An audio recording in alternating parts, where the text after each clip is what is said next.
because if you want to come up with policies, if you want to lobby the government, if you want to lobby policymakers, the ones who are going to sit in front of us later, we have to understand where the root of the problems actually are. So this is a minor attempt. It doesn't at all, I don't at all pretend to be able to give you all the context, but it does come from research work that's been done before. Some of the latest ones actually involve GE14 and 15, just to look at behaviors and also patterns of consumption.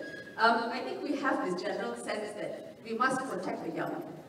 So, you know, I do start off by saying empowering users and especially young users. But I want us to think about it a little bit differently.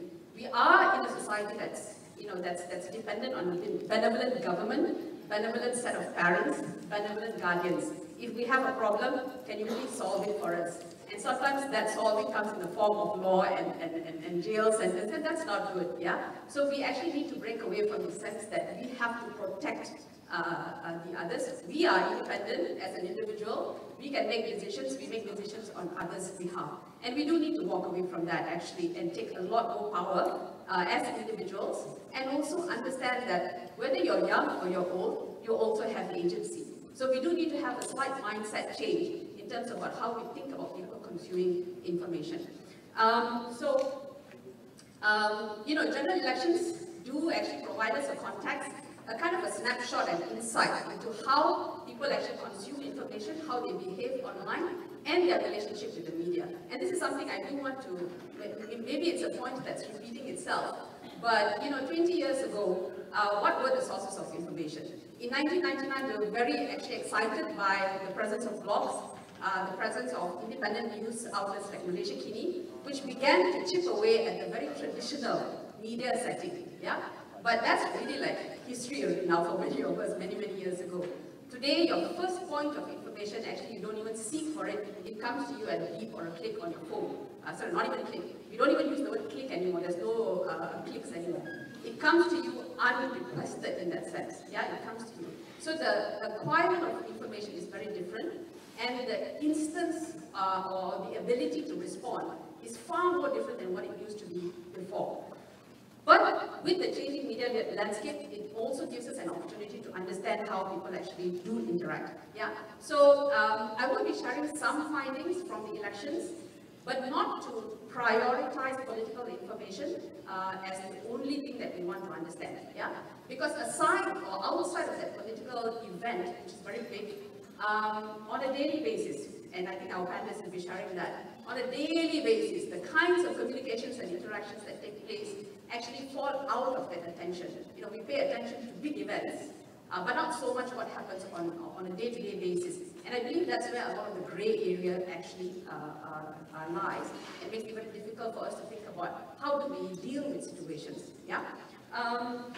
So again, no quick solutions. Sorry, but let's you know, just take this opportunity to just reflect a little bit. So maybe just from the last election. Very sorry for the wordiness. I wish it was in a TikTok video form or a Facebook post or a, you know, whatever Twitter post. You know, but we call, you know, let's experiment with a little bit of intellectual thought for a while. So when we looked at the elections in 2018 and also the last elections, I think one, maybe giving the advantage to users, including the young users. Yeah, of course, we want a lot more education, information, and engagement, empowerment. We do want all of it. But there is actually a positive sense that there is interest in news and information. Maybe thanks to the pandemic, where people were really looking for information. And in our research, we do find that actually young people want information. Now, whether they are woke or not, I'll come to that a little bit later. I think that is besides the point. And I think we should not actually limit ourselves in trying to understand if, or it's because they are woke, therefore they're looking for this information. No, they are actually politically conscious individuals. They are socially conscious individuals who want to actually get involved, who want to know information, and who want to be active, you know, for many reasons. There is actually, I believe, a robust space for the media. Yeah, this is what we have seen. Definitely as main sources of information, even if that information comes through messaging apps, WhatsApp, whatever. You know, it doesn't matter. But there is actually a demand for information. But we also see that a lot of it has been mobilized for propaganda. It has actually shifted a lot of this power. A lot of the power relations actually have shifted. When we started the elections, we had this question, was this going to be a TikTok elections? Yeah? And should we entirely focus it on the youth? Some people came out of 2022 elections saying we blame the youths for the results because we were not happy with some results. But actually that is missing out on so many other factors that could have influenced decision making. Yeah? But the first point I do want to make is that we are actually very concerned about business models of all forms of media, not just the platforms, but also traditional media. It's been a concern since the 80s, the 90s. At that time I wasn't doing my research yet, but very soon after I was. And I will say that one of the things that I continue to talk about today is the business model of a media institution or platform. Yeah, that unfortunately hasn't changed that much. There is certainly a lot of potential for digital media literacy, especially with the young voters. And we like to think that they don't understand privacy issues, that they expose too much, but their notions of the self, who they are, and what they feel is important to share is very different from maybe their parents, yeah, and maybe for many of us in this room as well. So before we say that they are maybe they are illiterate or unable to distinguish information, I think maybe we need to understand actually what their relationship to information is as compared to the others. It's actually quite different. Yeah. There's actually been an increase in the trust levels of the media. Again, it might be because of the pandemic, but we do an annual study and actually trust is growing. Yeah? So for those who say journalism is dead, no, it's not true, because there is actually an increase in the levels of trust of news media. So that's actually quite an important thing. But one of the problems is that in all of these platforms, in this media and information ecosystem, where everyone's getting all kinds of information, whether it's aggregated, news wave, direct, whatever. Usually it's not direct, but it's always mediated by another source. One of the weaknesses of what I call as the legacy media, the news media, is that they put out a lot of information. In fact, they're also present on TikTok, but they don't engage users. Yeah. So, for example, news media will put a lot of information on Facebook, on Twitter. They all have TikTok accounts, right? But they're so static. They put in there, but they never engage.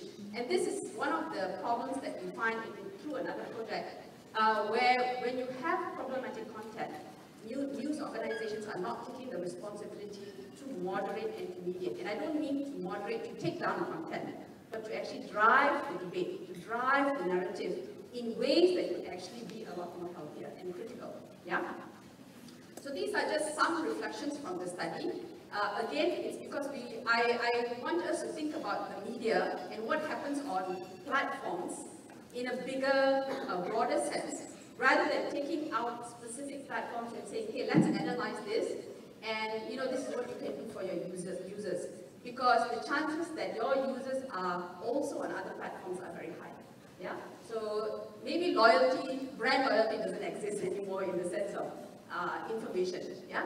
So it's what is most convenient, and so in order to understand behavior, I think we need to understand they're all part of this ecosystem.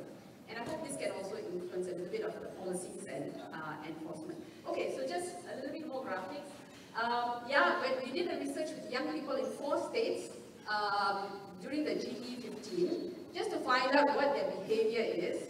So, sorry, TikTok, but WhatsApp still beat you. But no, this is only in terms of what you use regularly, because people use WhatsApp for everything. Data shows that that's one of the highest. But actually, a lot of the platforms are quite active. And also, the reason why WeChat is not very high is because our respondents, the demographics, may actually explain why WeChat is not that high. Otherwise, it's actually quite a popular chat app as well. The assumption that youths are only fixated on social media, putting up their photos and videos and all that, actually not so true also, because it's very small. I'm so sorry, but just look at the bars. Don't have to worry about the wording. The one on the right, which is here, is actually what we asked the respondents. What do you in fact look at news sources? Yeah, and please list them out what they are and just choose. This one is the annual report put out by Reuters, Oxford Institute of Journalism, looking at the trust in news. And actually what we found was that the sources that they cited as credible and news sources that they would actually look for, somewhat also reflected what was found by the digital news report. So that actually is a very positive trend. So when they cite certain organizations as, oh yeah, I watched this, I actually get this information, that's very important. So the percentage was quite high, at least among our respondents. This was in Pahang, Penang, Negeri Sembilan, and Selangor. So not national in that sense, just to give you a bit of a disclaimer. But I think it was very encouraging that they were able to actually share that. And the next one is actually, they're quite discerning. They're quite discerning in terms of the levels of trust. So this is how much they trust information from social media. This is what they trust from news media. Yeah? So this is higher. I mean, it's somewhat in the middle here, and quite high for news media. And actually, when we asked them to explain, they said, we are very well aware of misinformation and disinformation. They know that. Yeah? They have actually found that in their families, people are sharing information that actually are not true or not verified, and many of them were actually quite concerned about it. The age range here is anywhere between 18 to about 25, 28. That's the majority of the age range. Yeah. So I think before, maybe some of us think about the 13s and the 14-year-olds in terms of how they handle. By right, actually they aren't supposed to be also on some of the platforms. But for the age group that is, now able to vote, I think we may want to give them a little bit more credit rather than saying that they don't understand what they're doing online. Yeah. So I think this is important, and they do cite. Actually, when we do the interviews, they do say they're very concerned about people with power, people in power, people with influence who are at the source of this information. So they're quite well aware of that as well. Yeah. Who these individuals are, we didn't ask them, but I just think that it's important for us to locate where they are getting their information. I think, when it comes to, disinformation, before I go here, I know that we want to hear, okay, how do we distinguish what is misinformation and disinformation? It's very easy. You click www.google.com, you will find how to do it. So you don't need me to tell you how to distinguish what is verified information or not. Because actually I think there are campaigns, and that's what the slide shows us, that there are ongoing campaigns. And in fact, some of the students that I've worked with in my university, in other universities, actually come up with their own campaigns. So that's why I do want to make a link between actually a kind of an aware generation, but they have different ways of interacting with platforms and information. So I think we need to at least think that there are already an existing groups of young people who actually want to do something. And so I'm not going to tell you how we should go and tell them what to do. I think it's about bringing them more into existing campaigns so that they can also be the voice of all of this. But again, it's the point I made earlier. It's recognizing where the sources of misinformation and disinformation is, yeah? Or what many people say easily as fake news, which I have a problem with. But it's actually beginning to understand what are some of the problems, what are some of the sources. So here I say that there are all these campaigns, but this is my issue with some of the campaigns, which is that it may look at, telling you how to, sort of prepare yourself, check your information. I think what TikTok does to say, look, check on some of these things beforehand, all those are very good, but it tends to be after the fact, yeah? Rather than actually saying, okay, again, understanding the agents of misinformation. And I think when you begin to unpack that, then you see where a lot of the issues actually can require a lot more strategic effort, which is not about putting labels on the content, but actually engaging with institutions, with groups. I think Gerald mentioned earlier the different types of groups, stakeholders, to say, look, you have to think before you say things that could be divisive and insightful. Yeah? I mean, you can say annoying things, that doesn't matter. The law actually protects annoying things, and I think when you pointed out very correctly, yeah, you may be annoyed, but what is the harm there? And I think we need to invest a lot more in understanding what is harmful for society at large. We don't do that. We assume that somebody or some groups are going to be harmed, but actually doesn't meet the criteria of what would be considered as legitimate restrictions in the international standards. Yeah, so we need to invest a lot more at this end. So again, one thing that we, as a group of researchers, want to also share is that when we are thinking about policy development, when we're thinking about what do we do in intervening in some of these cases, actually we need to bring power into the discussion. We need to make power as part of the central debate, yeah? Because of the differences in who's using online, who's existing there, and what their power relations are. So just a quick, when you have laws, there are some who will benefit and others who won't. And we must actually do that analysis, yeah? Who benefits from censoring content? Who benefits from content being taken down? Who benefits from moderation process? And what exactly takes place, and who decides what is offensive or not, right? And I think that discussion must actually take place. So let me just run through as well, because we want to actually hear the panel speak. I want us to remember that as social media users, yeah, it's diverse, hugely diverse. Forget global. Even just trying to understand the Malaysian social media users is a big issue already. There's a lot of diversity when it comes to languages, ethnicity, and also power will bring up these issues in different ways with different groups. Yeah? So I think we just need to take a lot more of that nuances in there. There's actually very low levels and unequal levels of literacy. A lot of it is tied to class and also tied to access to information, education, and opportunities. Yeah? So we need to keep that in mind. So just coming up with one campaign, assuming everyone is going to sort of understand and be able and have the resources to act, might not be a very strategic thing. People have multiple selves, so who they are online, who they are offline may be different, and I think we need to keep that in mind as well, because there are rights and freedoms to be able to express yourself in ways that you want to present yourselves. And so someone who's offline, may actually have other issues as well, and so it's very important to understand. And I think with platforms in particular, there is also a dilution of control.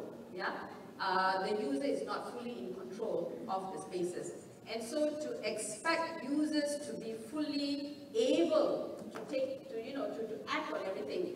I think this thing about reporting, it's like, it's a very surveillance-based society, and I think we need to be very mindful of that. The control still lies with the platforms. The control still lies with legislators and also with the government. So you are present, we are present on social media, on platforms, but the level of control that we have is actually significantly lower than those who own it and who regulate it, and I think that must be clearly understood as well. I think earlier there was this discussion about being woke, and I just want to draw us back into this thing that, the concept of woke from the 60s is not a new one. It's very specifically contextualized to the fight and the struggle against injustices and oppression by and within the black communities in the US. And I think we need to respect that. That's why I think with the question earlier about who is woke or not, I think we have to understand and respect where the history of that movement, the sense, the ideology, and what to understand of woke. And I think what has happened is a lot of it has been co-opted, particularly by the right and conservative. And so it's now being used as a label when you're uncomfortable with something or when you're uncomfortable with criticism. I think there's a specific reason and context for being woke, and that's very important because there's still a lot of injustices happening. So just to draw us back to that, and I know it's being used a lot on social media, and if we are aware, we actually need to also direct the conversations in that way.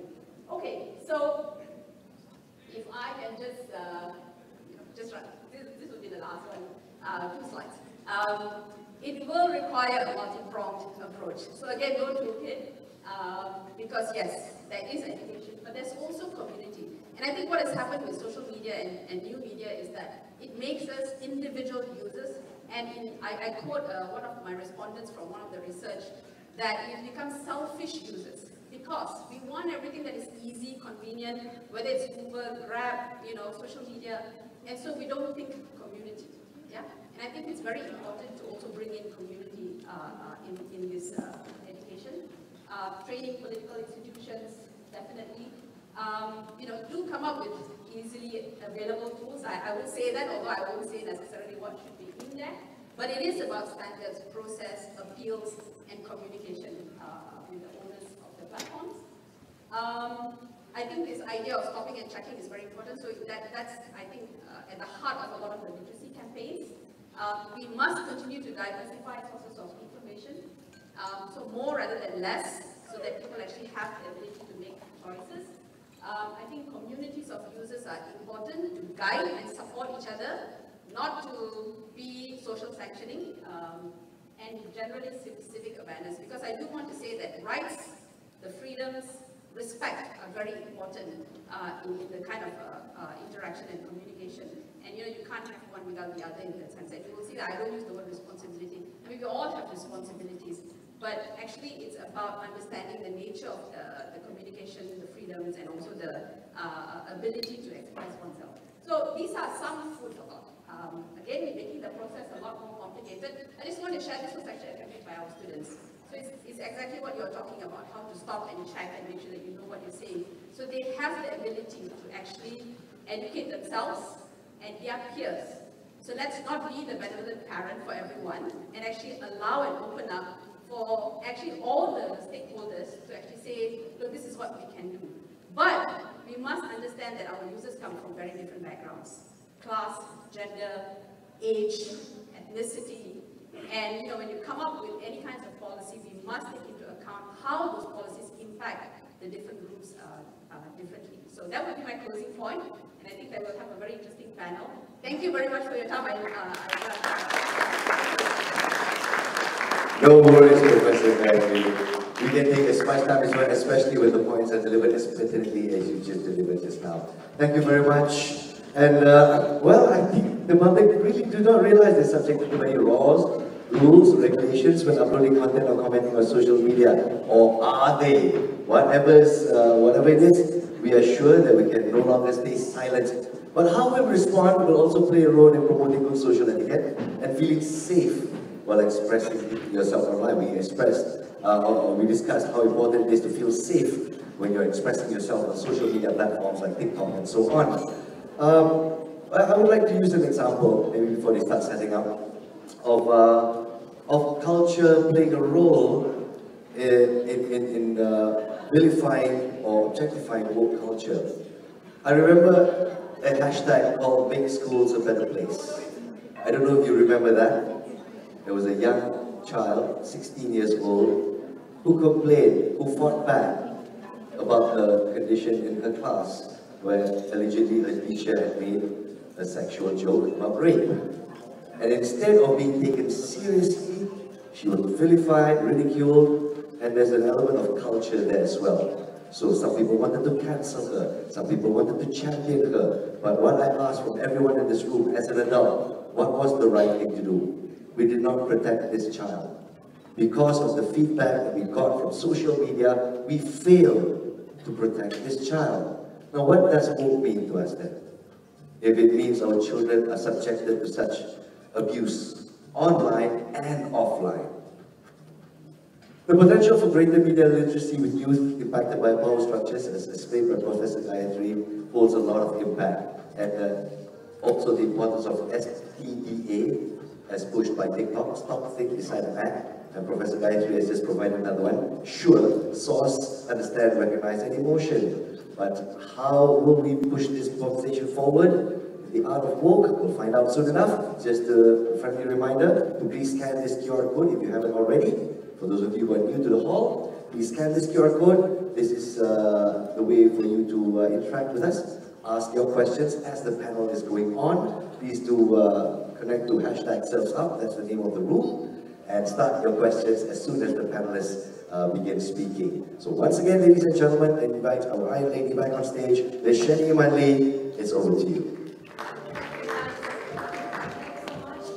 And of course, also thank you to Professor Gayatri for, again, setting the stage for this panel discussion to happen. Now, obviously, from Professor Gayatri's slides just now, we know the internet is a complex landscape. It's not as black and white as we'd like to think it is.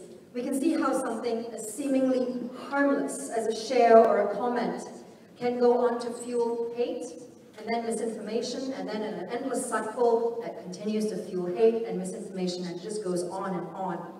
Understanding how and why this happens needs to continue being researched. So thank you, Professor Gayatri, for your research and for continuing to enlighten us on that. Please give her a big round of applause, ladies and gentlemen.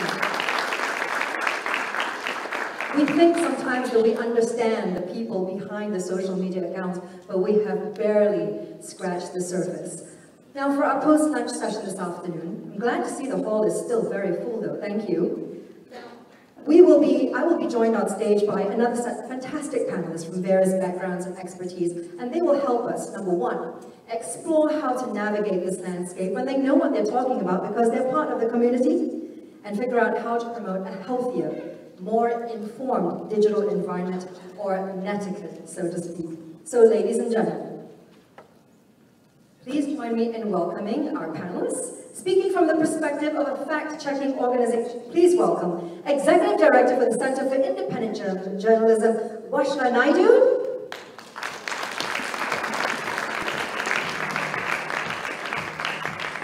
There she is, ladies and gentlemen. Now, from a parent's point of view, ladies and gentlemen, actress, influencer, and in my opinion, the hands-down drop challenge winner, Sazi Fala. From the youth perspective, TikTok creator and entrepreneur who also knows where to find the best dim sum in town, Sunny Ang.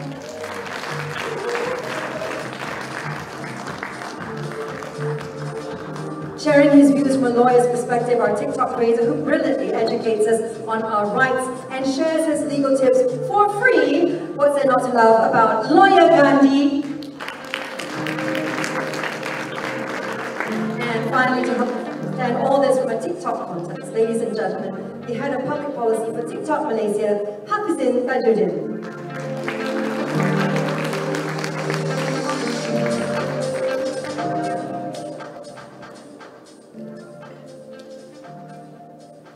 Alright, so Washla has just whispered to me that she is from a Freedom of Expression organization, and so if you have any questions to send us via Slido later that touches on freedom of expression, please do know that you can direct that question to Washla.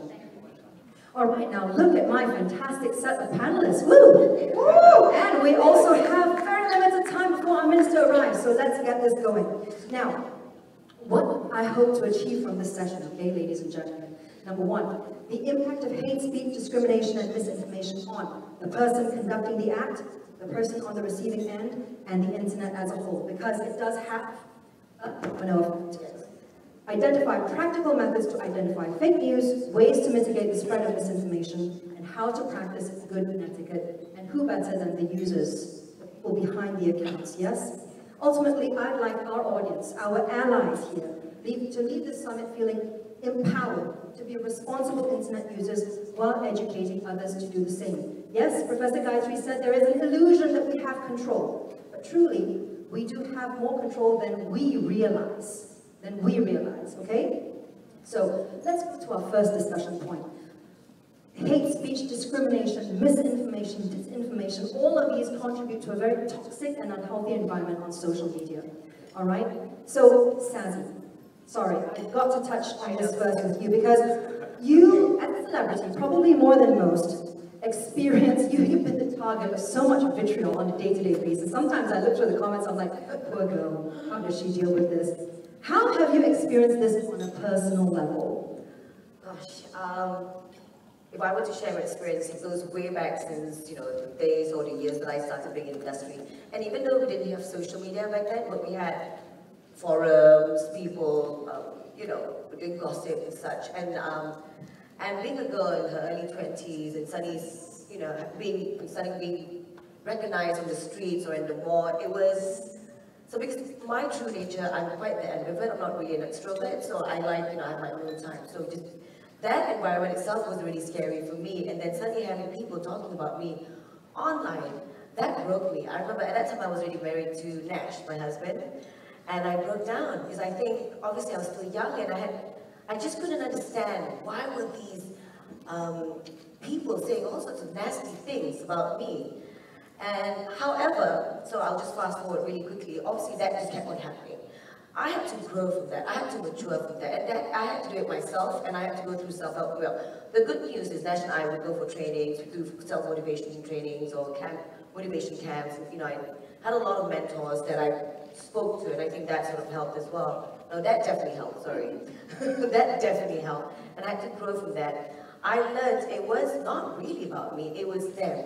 But it took that process. There was a process that I had to go through to come to that understanding. Now I read, whatever that's written on me on the comments, I'm like, yeah, okay, this has come. Now, you must have had a bad day. I'm not affected by it at all. But I do have young cousins who suddenly got all these negative comments and they just like, what is going on? I'm going, I understand how you feel because once upon a time I was there. But I think that was the experience I had. And obviously now being a mother of, I've got two daughters, they're twins, they're 12, you know, at the brink of teenagehood, and they're on social media, and I'm now worried. I'm worried about what they're going to be reading, seeing online. I'm worried that they'll be attacked or harassed, or, you know, sometimes friends can be nasty, all those things. Long gone are the days when it's like, kids being ostracized in school. Now they can be ostracized on social media as well, so I have to be ready to do that. So I guess that's my sharing, and I'm glad I have a little bit of experience to guide my daughters, because I can't stop them from being exposed to all these things on social media, but what I can do is just be there for them and guide them as things happen. I mean, I've had the misfortune of going through your comments. Which one?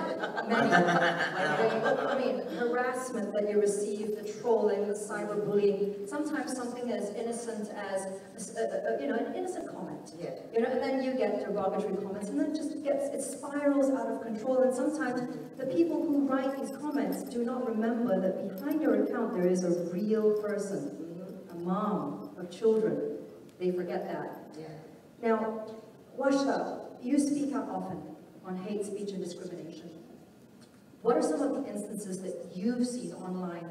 And how does the very fact that it is online exacerbate matters? It's bad enough in the real world, but online, it's woohoo, next level. Yeah. You know, hate is not new. We've lived through centuries of hate. It has been manifested in so many different ways. I mean, we saw the Rwandan genocide. We saw the apartheid, right? It's so much of hate there that has brought about so much of impact on individuals, losses of life. The difference now is really how it's being manifested, how it's being amplified. So this space that we have, social media, right, is creating the platform now at many levels. One is, as what Gaia said earlier, the agents are using these spaces, manipulating, you know, the algorithms which are available to them, the followers, the users, to amplify certain messaging, right? And then users themselves then get taken in by certain narratives because, you know, the initial premise is this is a space for us to express ourselves.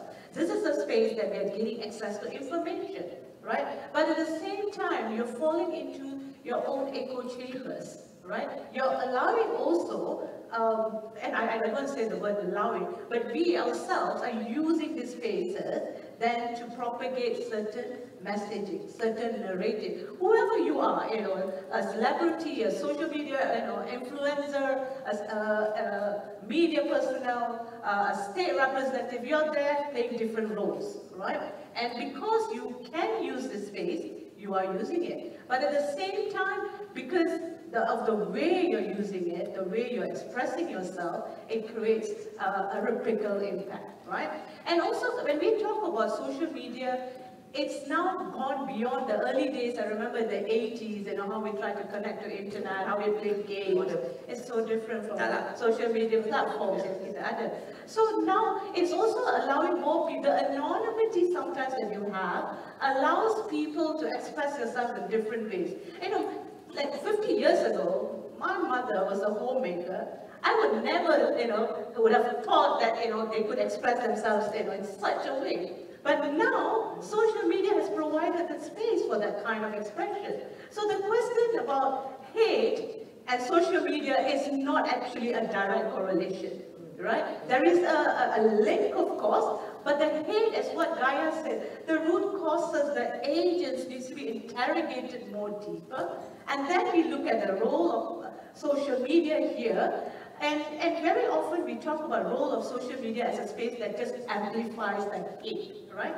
But if we also look at it positively, it could also be the space to challenge that hate, right? It's just that we've not asked ourselves, we've not pushed ourselves to use these spaces to hit back against hate, right? Push back against the bigotry, the xenophobia we see day in, day out, the misogynistic comments, you know, the moment it's a gender component to it, the call for rape, right? Sexual harassment, all kinds of online harassment you see, online gender-based violence, is the negativities that we see, right? We need to think about how do we then think about this space in a slightly different ways to also push back the negativity, the harmful impact. Yeah.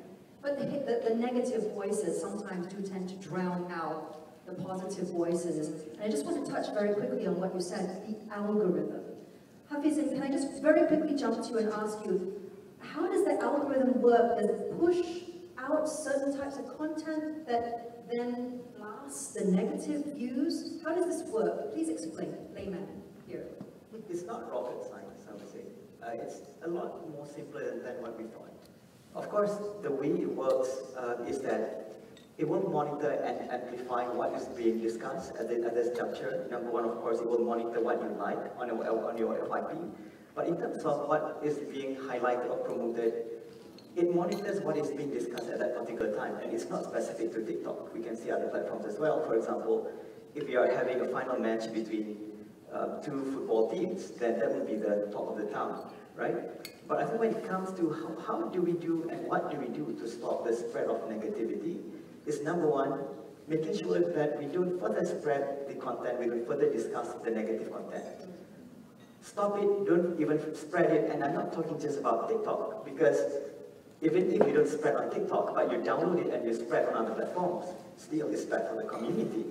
This is exactly what I'm doing here. We're not discussing just about TikTok, an overall thing, we're discussing about the entire industry and entire ecosystem. So that's number one. And number two, report to us so that we can act immediately. And number three, produce more positivity.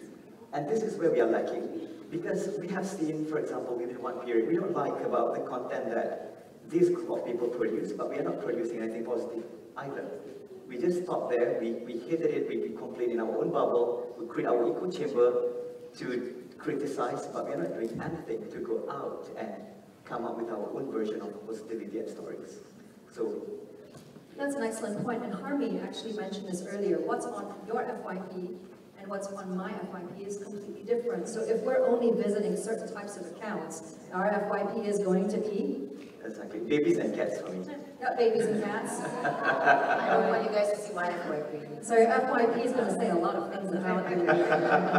Okay, but here we have Lara Gandhi, one of the TikTok creators who is producing wonderful, positive content that benefits people. Now, from our first panel discussion, we know freedom of expression can be a double-edged sword. Yes, we need it, but sometimes that expression can also lead to real physical harm. Good intentions can also swiftly evolve into hate speech and discrimination. How can things, in your experience, that are intended for positive purposes be employed for negative outcomes? Washla has said, manipulated by agents. Do you agree? I absolutely agree with what Washla said. Firstly, good afternoon, everybody.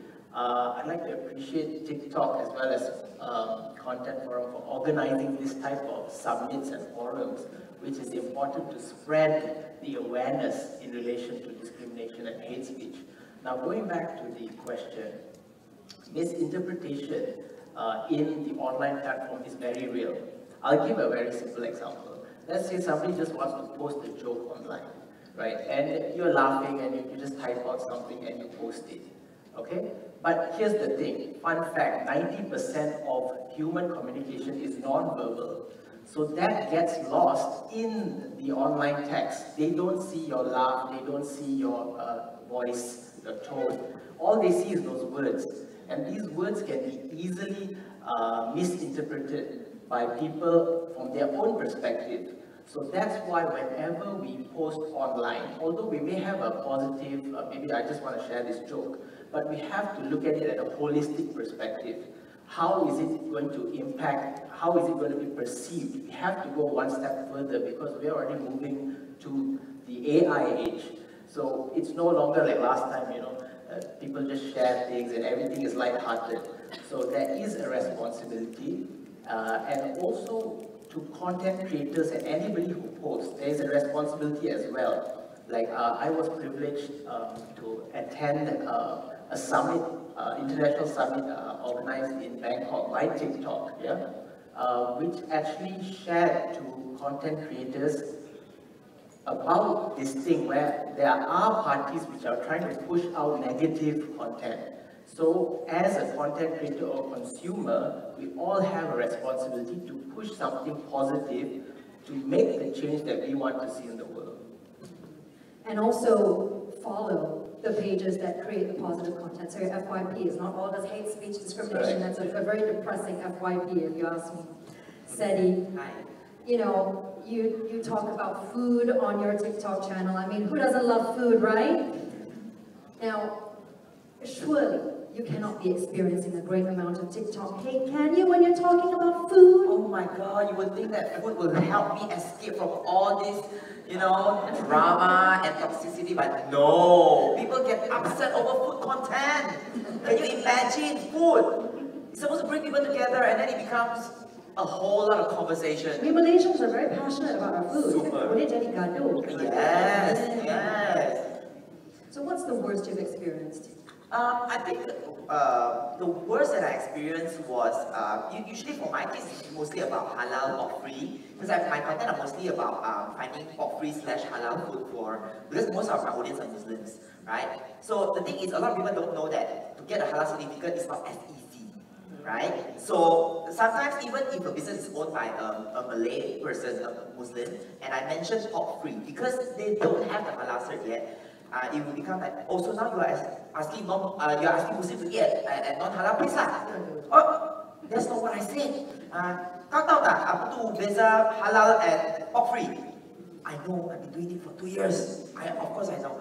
And then sometimes it will go out of control, and then people started going things like, oh, are you trying to tanggung dosa of Muslims if they eat at those? I'm like, but the owner is Muslim, what do you mean? But still there's no halal cert. It can very quickly spiral out of control, and sometimes it's not even being manipulated by anybody. It's just, you know, herd mentality, maybe. Yeah. It has to start from one person, and then people will just go like, yeah, I agree. I was like, what do you mean you agree? Do you not have a backbone to back me up? You know I'm not wrong here. And there, proof there that you can have something very positive, nice, halal dim sum, boleh jadi gaduh besar, then it becomes a national issue about pork-free, halal, whatever not. Okay, so Gandhi, coming back to you, when does hate speech and discrimination become a crime? You see, we've seen evidence here that something very innocent can very quickly spiral out of control. People may start saying nasty things. When does it cross from being offensive to becoming a crime? Very good question. Sandy, don't worry. I'll give you I'm ready to start. Yeah. And as our previous panelists, especially Ms. Karen, President of the Malaysian Bar, has said, there are laws in Malaysia which makes hate speech and discrimination a crime. Specifically when we speak about the Malaysian Penal Code, yeah, Section 503 and 505 specifically makes it an offense when anything that you put out, you're taking notes, yeah, threatens to cause disharmony in society. You see, and these type of things can be taken action by police. So if any of these fall under these sections, it is a criminal offense which can carry up to 2 years imprisonment and or a fine. Okay, that is one, that's on the penal code side. As well in our federal constitution, right? Article 8 specifically says that discrimination is not allowed in our country, especially when it comes to race or religion or even caste, you know, all these things. So there are the laws, but what is important is for the netizens especially to be aware of this so they feel a bit more safer, because a lot of people don't know that actually it's a crime. So the perpetrator of the crime does more, he thinks he can get away scot-free. At the same time, the victim feels victimized. But I feel that as we can push out more awareness of this, then it will reduce it in an overall perspective. And it's not just the content creators' content, it's also comments that you write inside the comment box, yes? Absolutely. That this is applicable to. That's right. Yeah. Like I can give an example, when it comes to defamation, that's not on the civil side, but any content that we put out which is not true and it defames the person, a person can take action under defamation. Okay, and what a lot of people are not aware is the commenters can also be sued for defamation.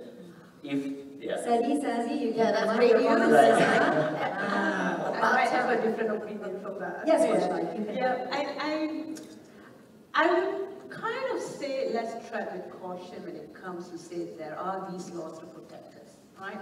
I think universally there is no one definition of hate speech, right? That's one thing. The second thing is, in any of the international standards or processes or mechanism, the way people look at hate speech, that's not the starting point.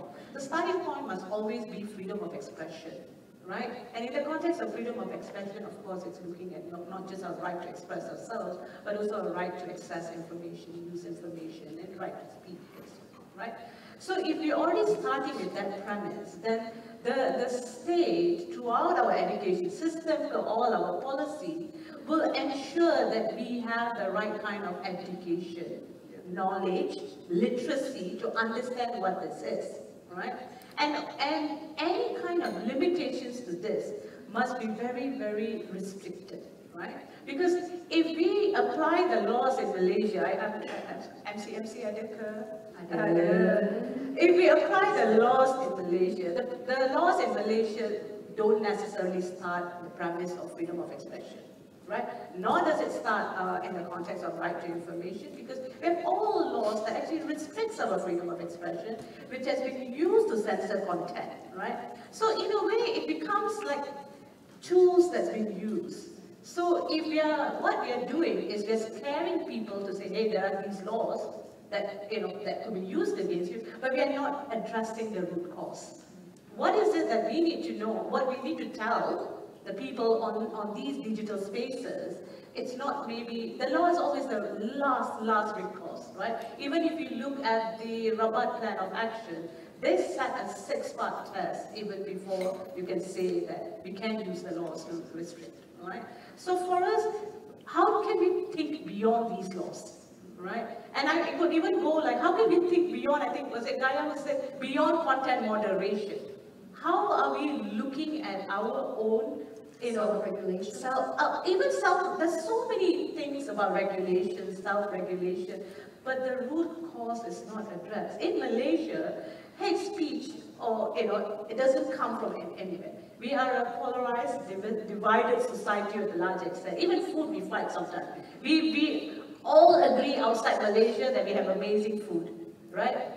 And actually even here we do enjoy our food, but there could be arguments on that basis because it's already race and religion that comes in place, right? So there are many root causes we have to really address when it comes to hate speech. And this information just adds another layer to that, right? Because if you're already divided by race, religion, your gender, your nationality, and that's forming the basis for your attacks, then you are already, it's very suicide to get you out of the echo chambers. Yeah? But it's like what Hafizan said. It's also an opportunity to use the platform positively to educate people. Exactly. So that we can go back to that root cause and deal with it there. Yeah. Hafizan, very quickly, can I ask you, how does TikTok actually define hate speech and discrimination on your community guidelines so that these people are aware? What does that constitute? That's a very great question, Shani. Number one, of course, we define as a broad concept that we don't allow or we are against any hate speech, misinformation on our platform. We provide specific reference on what constitutes hate speech. For example, if it can cause harm or if it attacks your personal identities, for example. But this is what I wanted to flag, that having one community guidelines is one thing. We work with our partners to make sure that the community guidelines reflect the latest meaning or trends in the public. That's number one. But number two, when it comes to applying or interpreting what we have Of course, like Prof mentioned, we rely on machine learning and moderators. But again, it's not as always like a clear cut. This is subjective. It's subjective. And how we do this is where we loop in our community partner channels amongst the like of CIJ and other NGOs who would give us context to understand what does it mean in this context. And context is very subjective as well. We cannot simply assume that context for Malaysia is context for everything. It's context of that content, context of that time, and context of the entire situation of that particular event. So the whole thing is about trying to understand. As a platform, we try to understand and make sure that we got it right the first time, and even when we are not right, there are channels that we can still learn to make sure that we can correct what needs to be corrected. So you actively get feedback from other stakeholders as well? We do. From people who appeal. From appeal, like for example, I always say that TikTok takes very swift action on comments that are really like negative. So much so that there was one time I was talking about my cat. So I was like, oh, and then somebody said, oh yeah, your cat is so cute. I said, yeah, but she's a very fat. She's so fat. You know, so my comment was flagged as like against the violation and all. I was like, no, I was talking about my cat. You know, but thankfully for TikTok, you can appeal. Like they say that you are violating, you make something. I said, I was talking about my cat. She is really fat. I'm not talking about anyone. I'm not calling the person fat. But so I think that's how they learn as well. For my feedback, that sometimes fat is about my pants. So there is room for negotiation and learning and discussion. Yes, that's absolutely right. Great, I'm very relieved. Thank you. Sazi, before we head off to the next point of discussion, which is misinformation and disinformation, okay? I'll put those words. Very quickly as a parent, I just want to know, how do you teach your children? You know, as parents, we're taught that one of the key ways to prevent physical bullying is bystander intervention, right? But online, we're talking about a whole different playground, okay?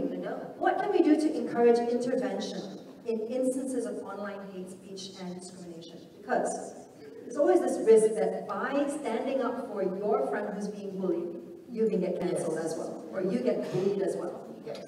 How do you handle this? How do you teach your children to handle this? All right, well, so truth be told, like I said, they're only 12, so they haven't gotten really seriously into that, but I'm well aware of the world that we live in right now. So social media world, it's a world of the internet, you know, everything is, you know, information is just a click away. Oh wait, clicks don't exist anymore. Well, you know, I'll send you text. A mouse, okay, that. But I think how I would do it is just, you know, it's like online responsible behavior as well as digital literacy. It's just really having a chat with them. And obviously when this comes up, this is a discussion that I will need to have with them. You know, there's so many things that can become harassment, cyberbullying. It's no longer we just worry about bullying in school physically. It's also online and it affects them. I'll just tell a little, very short story about what happened a couple of years ago when my girls were really young, about 9 and 10 years old. And that was social media. I mean, so that's when they were on TikTok. Then I had another friend of mine, I didn't know her, who called me up and said, I just saw our daughters comments to each other and among their friends. And the way they're talking, it's not how 9 and 10-year-olds should be talking. So this is my experience, because I can't talk about when they're teenagers yet. Maybe like one day I'll share. And I took a look. I was irresponsible, I checked, and I saw, oh no, this is not how they should be talking to one another. And it's obviously because they were exposed to social media back then. So Hani and I decided to take a step forward and say, we're going to take away social media away from you and let you grow up a little bit more so that one day when you get back to social media, you have a bigger understanding, a better understanding. So I feel like at 12 years old, I love them with social media. This year, first time in like a couple of years, but I monitor them greatly. And so far so good, alhamdulillah, but it's something that I look up for. I think parents just need to look up for their children, no matter how young they are. Even if they're just 15 or 16, you need to be able to see and have access to their social media. As much as your children will want privacy, I think you as a parent should not allow that much privacy, freedom when you're still young, below 16, below 18. And I think it's up to you parents to know what to do with that. I mean, I'm all for freedom of expression. Yes, I'm children under a certain age need time to discover what that is. Yeah. I want to very quickly just jump over to Hafizin before we go into disinformation. That is, I know that TikTok has developed a parental guide to guide parents on how to assist in this area. Can you share a little bit about that before we jump into the next topic? Sure. Firstly, we don't allow users under 13 to have an account with us. Number two, with the family pairing features that will come up, parents can set what kind of content that their children can consume. You can access what videos that your children have consumed. So I think being proactive on that front, as Cesar mentioned, is very important. Striking the balance, what they can consume and our role as well as parents, to make sure that what they consume is positive, and then whenever they have concerns, they can flag to us in an open manner. And of course, at TikTok as well, what we have done to make sure that our policy remains intact is we employ moderators, we employ machine learning to identify languages that we suspect may be used by underage groups. So when we have reasons to act upon it, we would take down those accounts which we suspect belonging to those below 13. So it's an ongoing effort, I would say. Okay, I've just been informed that the minister has arrived, which has significantly reduced the amount of time we have to chat and to take questions. So I'm going to very quickly ask Washa. Now, I admit I'm hyper-connected to my devices, and being on so many platforms, I can't help but notice how much faster misinformation spreads over actual facts. Okay, you're there spreading actual facts, but misinformation is just so much more clickbaity, right? So much more fun to share. What are the ethical considerations when it comes to sharing and receiving information online? I think one of our biggest challenges when it comes to information, right? There's so much of information. Your access internet has opened up doors. Social media platform has given you so much information. The other flip side to it is that there's not enough media and digital literacy in people to be able to see through this information. We always react, and if we talk about the agents, whoever's coming up with this information, the content, they're very smart. They know what clickbaits to use, how to sensationalize certain messaging, what sells, what gains you the most followers, right? So you are reacting first. So that's why I think we have something similar as well to TikTok. We said, act, don't react, right? You need to pause, always pause, right? And we need to teach all of us to pause first. I react, right? Often we react in anger. But we pause and we check ourselves, and then we make sure they're constantly checking our content, the sources, where it's coming from. Is it a reliable source? And then only act. And act here means sometimes just don't forward them, report to the platforms, but also to talk about it amongst your friends. But that, as I said, right, it requires more. It requires people. Sometimes it's not just banning children from social media, right? It is about how do you get the children to understand that, yes, they have a right to information, but you also have a right to informed decision making. Right? So that learning is going to be critical. So they need to be taught, and that's why I say our entire education system needs a complete overhaul, right? We need thinking society, and thinking society needs to start from very, very young. I don't have children, but I have nieces and nephews, and I know it's almost impossible to stop them from being on social media. It's not just at home, right? They have access to this outside home. Through their friends as well. Through their friends. And mind you, it's not one account. You may be able to keep track of one account, but there are multiple accounts out there that you have no access to. They are in different chambers, echo chambers, talking to different people. So rather than say, fully restrict them, ban them, having conversations with them and getting them to think and be able to make informed decisions would be one critical way forward. Washa, where can we get one of these? This is very handy. I've got a few with me, but you can find this online on CID's website as well. Great. That would be a great way to get the conversation started with your kids. Now, I know Hafiz in TikTok also has something very similar. It's not fake news, act, don't react, but it is STDA. Could you share a little bit more about that? Yeah.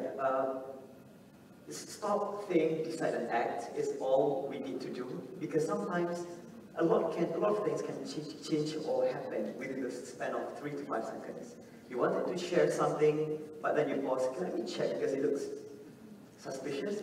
This is the correct news, but it's not recent.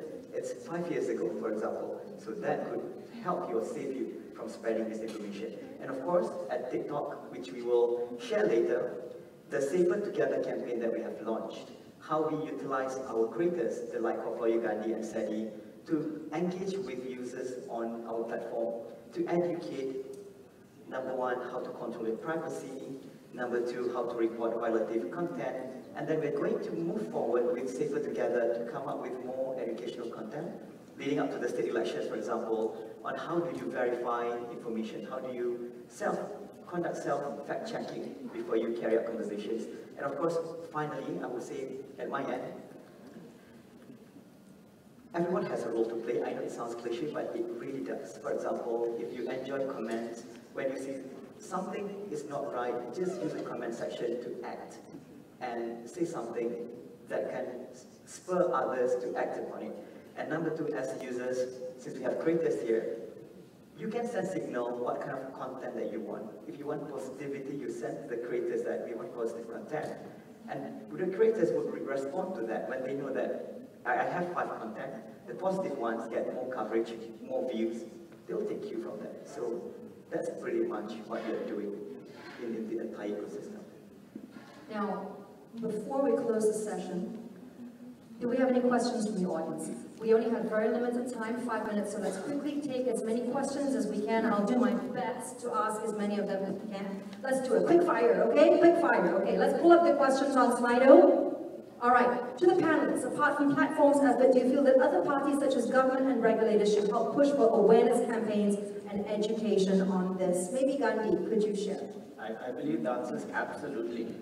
Because as we are moving forward into the AI realm, the countries that actually push forward this type of awareness are going to have a better educated society. And in the event that country or one is going to progress further. So definitely I feel that the time is now. There's no more time to wait because multimedia platform and the era is moving really fast. Especially with, again, like I mentioned, with the upcoming AI. Which country acts fast is going to be ahead. So again, I think answering this question, the answer is yes, we need